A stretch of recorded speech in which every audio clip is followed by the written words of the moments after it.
এ কি দেখলাম আমি? এ হতে পারে না। এতগুলো বছর কেটে যাওয়ার পর সে আবার এসেছে। ভগবান রক্ষা করুক তাদেরকে।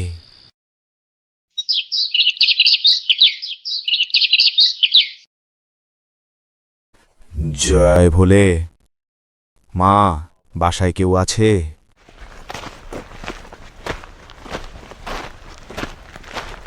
আমার কি সৌভাগ্য, আপনি আমার বাসায় এলেন।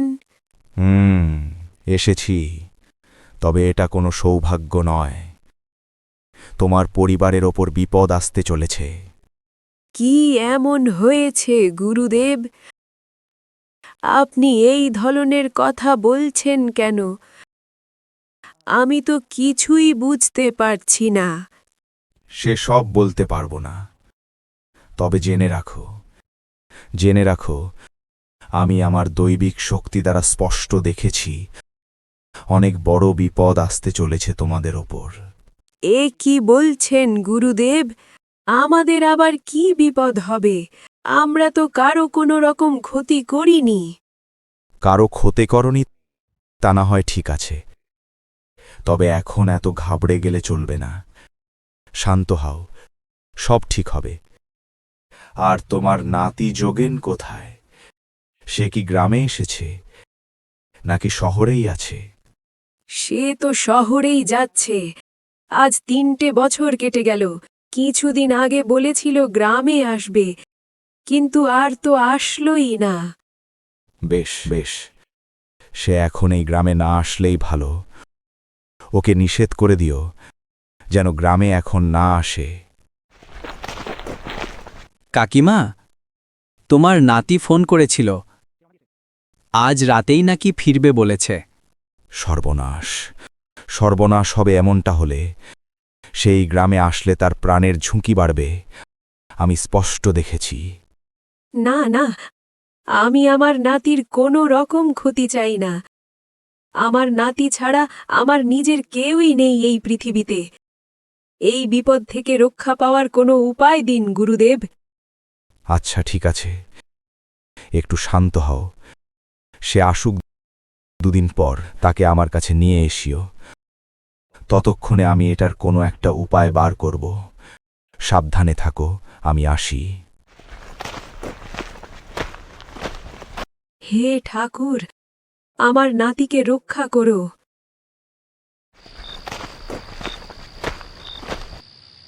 উফ, আবারও এই ট্রেনটা লেট করলো স্টেশনে আসতে। এই জন্যই গ্রামে আসতে ইচ্ছে করে না। ঠাকুরমা বারবার ডাকাডাকিতে বাধ্য হয়ে আসতেই হলো। কি আর করার, ঠাকুরমার তো আমি ছাড়া আর কেউ নেই, আর আমারও তো ঠাকুরমা ছাড়া আপন বলতে কেউই নেই। যাকগে, ঠাকুরমার মুখে একটু হাসি ফোটানোর জন্য এইটুকু তো করতেই পারি।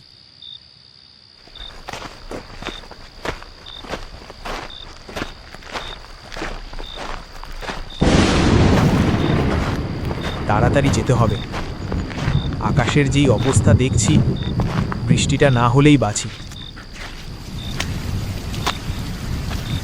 এই যা, বলা দেরি নেই আর অমনি বৃষ্টিটাও শুরু হয়ে গেল। কি যে বিপদে পড়লাম। ওই যে একটা দোকান দেখতে পাচ্ছি, দোকানে গিয়ে কিছুটা সময় অপেক্ষা করি, বৃষ্টিটা থামলেই এগোবো।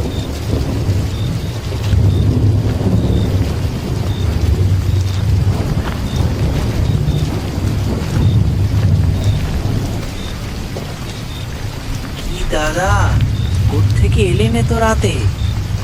শহর থেকে এসেছি দাদা, গ্রামে যাচ্ছিলাম, এই বৃষ্টির জন্য আটকে পড়লাম।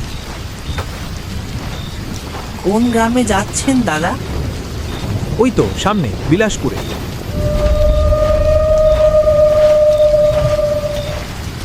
কিছু মনে না করলে একটা কথা বলতাম দাদা। না না, কিছু মনে করবেন না, বলুন। বিলাসপুর যাওয়ার পথে একটা পুরনো বাড়ি আছে শুনেছি, সেখানে কোনো এক জমিদার থাকতো। তাদের পরিবারের কোনো একজনের আত্মা নাকি আজও সেই বাড়িতে আছে। আমাদের গ্রামের সবাই বলে আর কি, তাই বলছি একটু সাবধানে যাবেন সেই পথ দিয়ে। আরে দাদা, আপনি এই যুগে এসেও এইসব ভূত প্রেতের কথা বিশ্বাস করেন? আসলে বাস্তবে এইসব ভূত প্রেত বলতে কিছুই হয় না। আমি জানতাম আপনি শহরের মানুষ, এমন কিছুই বলবেন। তবে তারপরেও বলছি, একটু সাবধানেই যাবেন সেই পথ দিয়ে। আচ্ছা, ধন্যবাদ দাদা, আমি আসি এবার। বৃষ্টিটা থেমেছে। গ্রামের মানুষেরা কত কি না বিশ্বাস করে। যাচ্ছি তো, দেখি কোন বাসায় ভূত থাকে। আজ তাহলে আমার সেই ছোটবেলার ভূত দেখার ইচ্ছাটা এবার পূরণ হবে। যোগেন,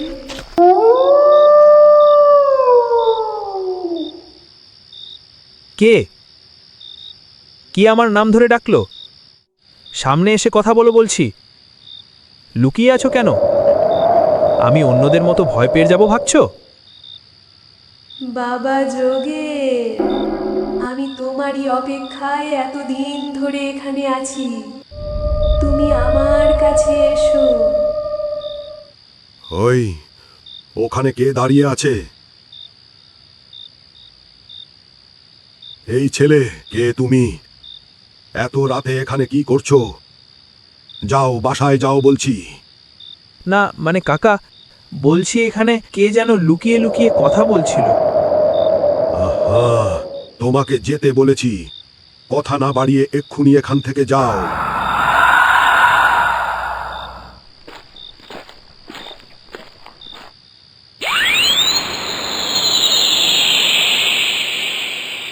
এই, কে আছিস? সামনে আয়, সামনে আয় বলছি।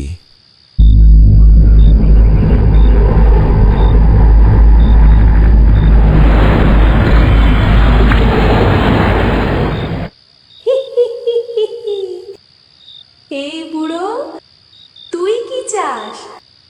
আমার কাজে বাধা দিচ্ছিস কেন? তোকে ওই ছেলের ক্ষতি করতে দেব না। ওই ছেলে তোর কি ক্ষতি করেছে? ওকে কেন মারতে চাচ্ছিস তুই? আমি ওকে ছাড়বো না, কেউ ওকে বাঁচাতে পারবে না। তুই মাঝে বাধা দিতে আসলে তুইও মরবি বুড়ো। ঠাকুরমা, ও ঠাকুরমা। জগেন বাবা, তুই এসেছিস? কতদিন পর তোকে দেখলাম। আসতে কোনো সমস্যা হয়নি তো? আর বলো না, আসার সময় পথে এক লোক আমাকে ধমক দিয়ে বলল বাসায় চলে যেতে। লোকটা কেমন জানি অস্বাভাবিক লাগছিল। যাগ্গে, এখন শুয়ে পড় বাবা। অনেকটা পথ হেঁটে এসেছিস।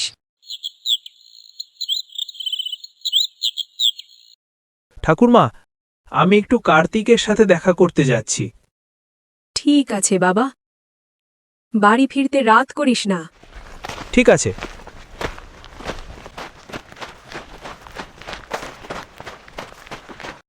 কিরে জগা, কেমন আছিস? এতদিন পর তোর গ্রামের কথা মনে হলো। ভালোই আছি রে। শহরে অনেক কাজ ফেলে এসেছি, ব্যস্ততার কারণে গ্রামে আর আসাও হয় না। ঠাকুরমা অনেক দিন ধরে বলছিল, তাই ভাবলাম যাই একবার, না হয় ঘুরেই আসি। আচ্ছা, তুই কি কিছু শুনেছিস? না তো, কি হয়েছে? আরে, গ্রামে তো সবাই বলাবলি করছে ওই জমিদার বাড়ির ভূতের কথা। গুরুদেব বলেছে ওই প্রেতাত্মা নাকি ফিরে এসেছে। ঠাকুমা তোকে বলেনি? গুরুদেব তো ঠাকুমাকে বলে গিয়েছে তুই গ্রামে আসলে তোকে যেন ওই জমিদার বাড়ির আশেপাশেও যেতে না দেয়। ধ্যাত, তোরা এত ভয় পাস কেন বলতো? শহরে এতগুলো বছর থেকেছি, কখনো এমন কিছুই দেখিনি। এই যে এবার গ্রামে এসেই যত সব কথা শুনছি। চল তো গিয়ে একবার ওদিকটায় ঘুরে আসি। না না, আমি ওদিকে যাব না। তুই পাগলামো করিস না। ওদিকে যাওয়াটা মোটেও ঠিক হবে না। আরে চল না, কিছুই হবে না। আচ্ছা ঠিক আছে, দূর থেকে না হয় বাড়িটা দেখব, ভিতরে যাব না।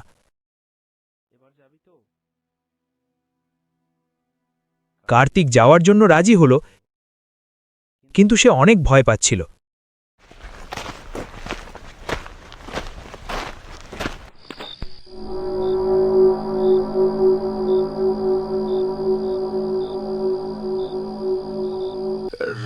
অনেক হয়েছে, চল ভাই ফিরে যাই। আহা, একটু থাম না। এখানে কোনো প্রেত আত্মা থাকলে আমার সামনে আয়। আমি যোগেন দাস, তোর সাথে দেখা করতে এসেছি। এই তুই কি করছিস এসব? পাগল হয়েছিস নাকি? চুপ কর বলছি। না, আজ আমি এই ভূতকে দেখেই ছাড়ব। দেখি ভূত আসলে কেমন হয়।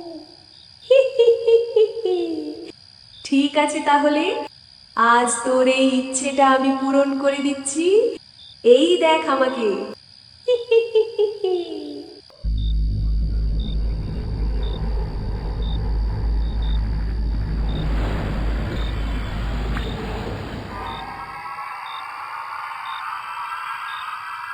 ওরে বাবারে, জগেন তাড়াতাড়ি এখান থেকে পালা, আর একটা মুহূর্ত এখানে দাঁড়িয়ে থাকিস না, পালা।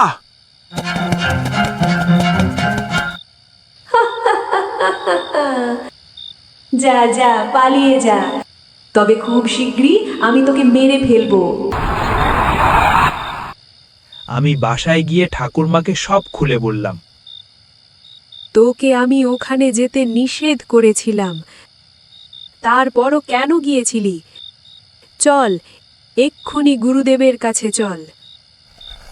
তারপর ঠাকুরমা আমাকে গুরুদেবের কাছে নিয়ে গেল।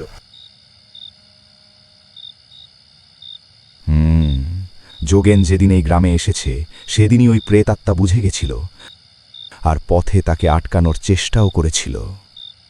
হ্যাঁ হ্যাঁ গুরুদেব, ঠিক বলেছেন। কিন্তু ঠিক তখনই সেখানে এক লোক এসে আমাকে সেখান থেকে তাড়িয়ে দেয়। ওটা অন্য কোনো লোক নয়, আমি ছিলাম। ওটা আপনি ছিলেন? আমি তো কিছুই বুঝতে পারছি না, কি হচ্ছে এসব? আর সেই প্রেত আত্মা আমাকেই বা কেন মারতে চাইছে? শান্ত হও। সে তোমায় কেন মারতে চাচ্ছে সেটা জানতে চাইলে তোমাকে আগে জানতে হবে তোমার বাবার অতীতে ঘটে যাওয়া কিছু ঘটনা। বাবার অতীতের ঘটনা? আজ থেকে ৩০ বছর আগে তোমার বাবা জমিদারের বাসায় হিসাবের দায়িত্বটা সামলাতো, তাই জমিদারের সাথে বেশ ভালোই সম্পর্ক ছিল, আর এই কারণে সেই জমিদার বাড়িতে তোমার বাবার যাওয়া আসাটা লেগেই থাকত। এভাবেই চলতে চলতে জমিদারের একমাত্র মেয়ে কপালিকার সাথে ভালোবাসার সম্পর্ক গড়ে ওঠে। এই কথা জমিদার জানার পরে অনেক রেগে যায় এবং তোমার বাবাকে ডাকে। তারপর জমিদার তোমার বাবাকে অনেক শাসায় এবং পুরো পরিবারকে মেরে ফেলার হুমকি দেয়। তাই তোমার বাবা কপালিকাকে কিছু না জানিয়েই শহরে চলে যায়। আর এদিকে জমিদার কপালিকাকে বলে যে তোমার বাবা ব্যবসার অনেকগুলো টাকা চুরি করে পাশের গ্রামের এক মেয়েকে নিয়ে শহরে পালিয়েছে। এটা কপালিকা কোনোভাবেই মেনে নিতে পারছিল না। 2 দিন পর সে আত্মহত্যা করে ফেলে। কপালিকা আজ অবধি এটাই ভাবছে যে তোমার বাবা তাকে ঠকিয়েছে, তাই সে এখন তোমাকেও মেরে ফেলতে চাচ্ছে। তাহলে এটা তো কাপালিকাকে বলে দিলেই তো হয় যে বাবার কোনো দোষ ছিল না। না, সে এখন কিছুই শুনবে না। এখন তার কাছে যাওয়া মানে মৃত্যুকে ডেকে আনা। তাহলে এটার কি কোনো উপায় নেই? একটা উপায় আছে। কপালিকার বাবা এখনো বেঁচে আছে। তার বাবা যদি তাকে সব সত্যি সত্যি বলে তাহলে তার আত্মা শান্তি পাবে। তবে জমিদার এই গ্রামে থাকে না। এখান থেকে 2 গ্রাম পেরিয়ে গণেশপুর গ্রাম আছে। জমিদার ওই গ্রামে থাকে। আচ্ছা, সে নিয়ে আপনি চিন্তা করবেন না। আমি গিয়ে জমিদারকে খুঁজে নিয়ে আসব, বাকিটা আপনি সামলে নিয়েন। তারপর আমরা জমিদারকে নিয়ে সেই বাড়ির দিকে গেলাম।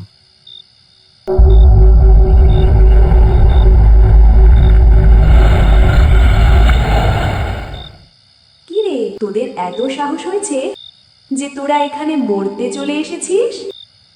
বেশ করেছিস, আজকে সবাইকে একসাথে মারবো। মা কপালিকা, আমাকে চিনতে পারছিস না মা?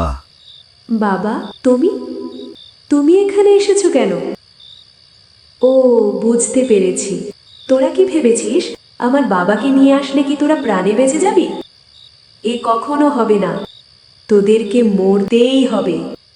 না মা, আমার কথা শোন। তাদের কোনো দোষ নেই রে মা, সব দোষ আমার।